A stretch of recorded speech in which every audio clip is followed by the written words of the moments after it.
ayun nga, year 15. Ganun-ganun lang, no? Ang bilis ng panahon. Wildest memories sa 15 years, napakadami. Napakadami talaga, no? Syempre, andun yung yung lahat ng kaguluhan na nangyayari kada lalo yung mga unang Vuelta Balentong, yung mga Wild na Stampede. Syempre, yung Flip Top Festival, man, hindi man natin naulit yun, o hindi natin nasundan. Baka balang araw, tingnan natin. Pero syempre, kailangan matinding pagpaplano talaga yun. Pero gusto kong isipin na isa pa rin yun sa makasaysayan talaga na experience at nakapagpa-line up ng higit 200 hip-hop artists mula sa Luzon, Visayas, Mindanao at labas pa ng Pilipinas para magsama-sama sa isang ganong kalaking event. Yung nakaraang ahon, nakaraang buwelta, mga next level siguro na naabot natin, yun, wild talaga yun. Marami syempre mga wild na behind the scenes, no? Lahat ng mga adventures namin na mga biyahe, mapa small gig, mapa big event, lahat ng mga regionals natin, Cebu, Davao at kung saan man kami napadpad, lahat ng mga kalokohan sa likod ng camera, mga kwentuhan, mga bonding, yan napaka-solid. Syempre parang isa rin sa naalala ko kagad yung pinaka wild na adventure namin sa Dagitay, sa Dumaguete, na kung saan kami na stuck sa bundok na walang kuryente at walang tindahan, walang staff, walang pagkain. Tapos parang kulitan lang kami doon. At kung ano pa. Syempre pinakaunang Flip Top event, wild yun. Pinakaunang tryouts, wild yun. Mga most viewed battles, lahat yun wild. Maraming mga battles din na hindi naman umabot ng million views, pero grabe pa rin yung epekto nun sa akin, lalo sa live, sa yung pagtatak nun talaga sa akin, yung mga ibang linya, yung mga performances, yung moment, yung magic, mga ganun. Mga minefields, solid din. Pwede rin siguro banggitin na wild moments din yung mga panahong tinatalikuran yung liga ng mga ibang fans, di ba? May mga opera ng troll farm laban sa Flip Top. 'Di ba? Hindi ko naisip na aabot sa ganun. 'Di ba? Hindi naman tayo tumatakbo sa eleksyon, no? Para banata ng troll farm o kung ano pa. So, wild moments din 'yun. Medyo wild din talaga yung nananakaw sa amin ng mga pirata. Wild din sa akin yung lahat ng korporasyon na ginatasan yung nagawa natin, yung pinaghirapan natin, yung naabot natin sa dating mababang tingin na niche activity kung tusin, di ba? Na yung hip-hop, battle rap, mura-mura o kung ano man. Mga small-time organizers na wala namang pagka sa hip-hop o sa nagkakitaan ng matindi habang binabastardize yung matagal natin pinaglalabanan. Pagpasok nila, lagi na lang sinasabi, para sa kultura.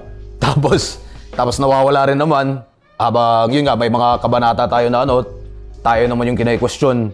Pero pagkatapos ng lahat, tayo pa rin yung nandito sa ayaw natin sa hindi. Kasama sa 15 years yun, hindi naman sa hindi naman sa, di ba, facts lang naman eh. Totoo naman talaga to eh. Pero yun, balik sa positive, wild sa akin, syempre yun nga, yung narating ng karamihang MCs, yung magagandang epekto sa mga buhay nila, sa bawat isa, sa personal na buhay nila, sa panghanap buhay nila, at higit sa lahat, syempre yung sa passion nila. The fact na ginawa natin yun para doon at hindi para sa kahit anong ibang pakay, at nakamit natin against all odds, no? Hanggang ngayon, palaki ng palaki pa rin yung odds, patarik pa rin yung inakyat natin, pero sa anumang dahilan, sa tigas lang ng ulo namin, nagagawa pa rin namin. At yung lahat ng hip-hop music na inspire at nailabas sa last 15 years, hanggang sa lahat ng mga bata na lumaki kasabay ng Flip Top, na lumaki kasabay na ng ano ng evolusyon kumbaga ng ano mga lahat ng mga techniques niya at kung ano-ano pa yung nakuha nilang inspirasyon sa pagdala ng sarili pagdating sa ano sa morals at ano pa, 'di ba? Parang ganoon may ganong epekto minsan sa battle 'di ba na habang nagtutunggali yung dalawang kabilang panig. Syempre ikaw bilang viewer minsan papanoorin mo 'yan, papaisip ka parang yung pinaglalaban nila. Kanino ako doon, 'di ba? Parang maganda lagi yung synthesis nung ganong bagay na makarating ka sa sarili mong realization, sarili mong enlightenment o kung ano man. Bukod syempre yun nga sa appreciation sa edutainment or entertainment at education. Lahat yun, mga wild pa rin talaga. Wild din lahat ng nakilala. Yun yung napakalupit, napakaganda, parang kumbaga, parang meron akong extended family sa halos buong Pilipinas at minsan sa labas pa ng Pilipinas na mga nakikilala ko na taos-pusong sumusuporta, taos-pusong gustong makatulong, makilala ako at makasama mga MCs, makasama na sabay-sabay habulin yung mga pangarap, makamit yung mga sari-sariling mga success. Lahat yun wild. Siguro yun lang talaga. Flip Top, 15 years wild. Baka pa-wild lang ng pa-wild din yung mga susunod na taon. Expectations sa isang banda kasi yun nga baka kung pansinin niyo sa mga lumang Enigma machine o kung ano man, lahat ng content na ganito, baka paulit-ulit na lang din yung nasasabi ko dahil gano'n naman din talaga yung nasa utak namin, never naman kami naging ganung alam mo yun, parang kapitalista o korporasyong kapitalista na may konkretong dapat next year kumita tayo ng ganito o ganyan. Parang maganda yun, magandang pero hindi ganun yung galaw ko, hindi ganun yung galaw ng staff, hindi ganun yung galaw hindi ganun yung mga pananaw namin. Habang syempre hinahabol rin natin yung balanse na makamit nga yung mga ganung bagay para sa ikabubuti ng lahat. Pero minsan naiisip ko kasi kapag may ganung kang target, at kahit nga sinasabi nila minsan 'di ba na aim for the moon and if you miss you land among the stars. Maganda 'yan, pero minsan parang parang naniniwala rin ako na pwede kang ma-distract sa ganung bagay at makalimutan yung mga mas mahalagang bagay na para sa akin, kunyari, una sa lahat, yung napakahalaga doon, yung mismong battle, yung quality ng battle, no? So, mas ganun. Pero, yun, mabalik doon. Expectations, ganun pa rin. Talagang bigger, better.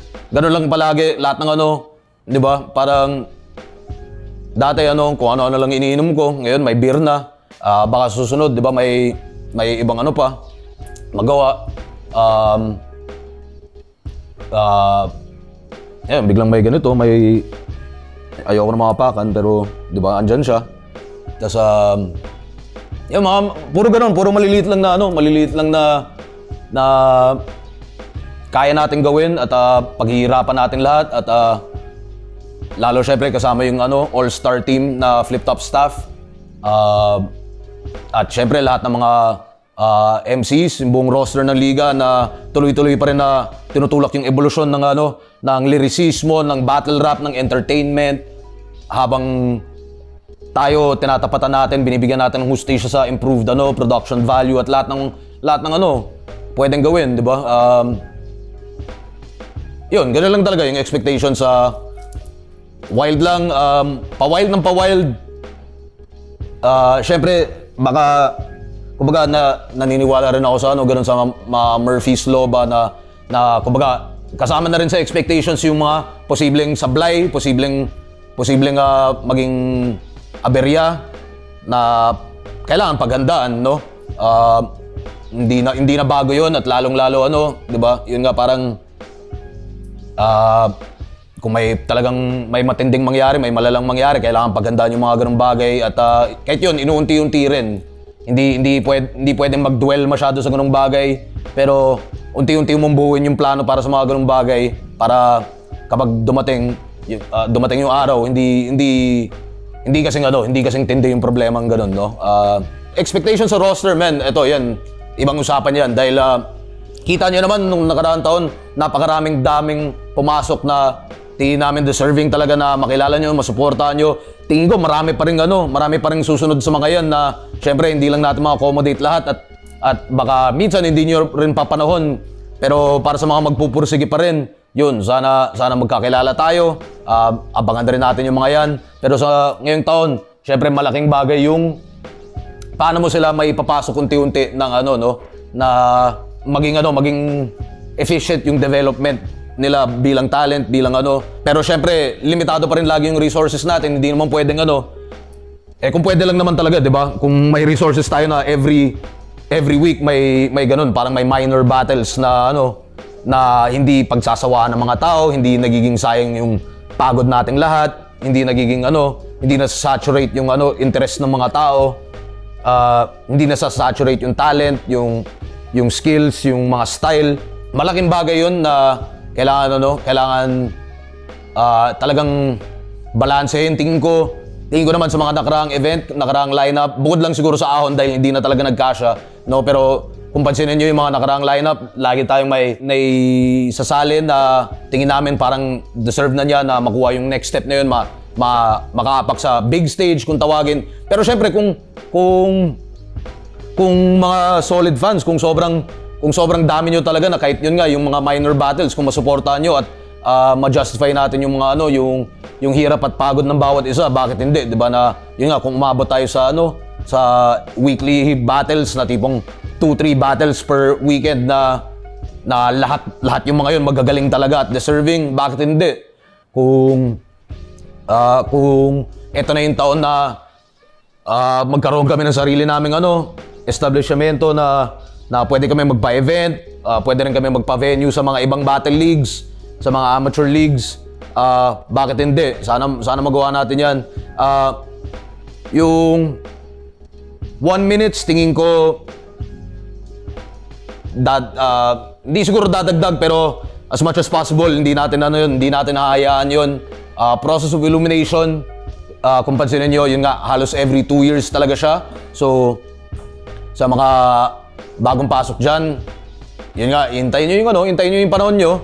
At kung hindi, at kung deserving naman talaga kayo, mapapansin naman kayo sa sa mga ibang liga. Kung talagang di maitatanggi yung mga yung talent nyo, yung skill nyo.